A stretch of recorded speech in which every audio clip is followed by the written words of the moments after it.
નામ રાઠોડ જગદીશભાઈ છે. મારી શાળાનું નામ શ્રી લુવારવા પ્રાથમિક શાળા છે. મારી વાર્તાનું મિત્ર પસંદગી છે. એક શહેરમાં બે મિત્રો રહેતા હતા. એક હતો લોભિયો અને બીજો હતો અદેખો. બંને શંકર ભગવાનના મંદિરે ગયા. શંકર ભગવાનની પ્રાર્થના કરી અને શંકર ભગવાન તો પ્રાર્થના સાંભળીને પ્રસન્ન થઈ ગયા. શંકર ભગવાન કહે, માંગો, પણ એક જ વરદાન માંગવાનું, અને તમે જે માંગો તમારા મિત્રને ડબલ મળશે.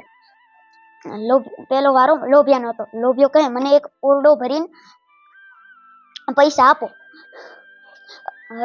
હા, તો પછી તો શંકર ભગવાન કહે, તથાસ્તુ. તો અદેખાને તો 2 ઓરડા ભરીને પૈસા મળ્યા. તો હવે હતી અદેખાની વારો. અદેખો કહે, મને મારી એક આંખ ફોડી નાખો. શંકર ભગવાન કહે, અરે ગાંડા, કેમ તારી આંખે એક આંખ ફોડી નાખું? કેમ કે મારી આંખ ફોડો તો મારા મિત્રની 2 આંખ ફૂટી જાય એટલે. તો શંકર ભગવાન કહે, તથાસ્તુ. તો અદેખાની તો એક આંખ ફૂટી ગઈ અને લોભિયાની બંને આંખો ફૂટી ગઈ.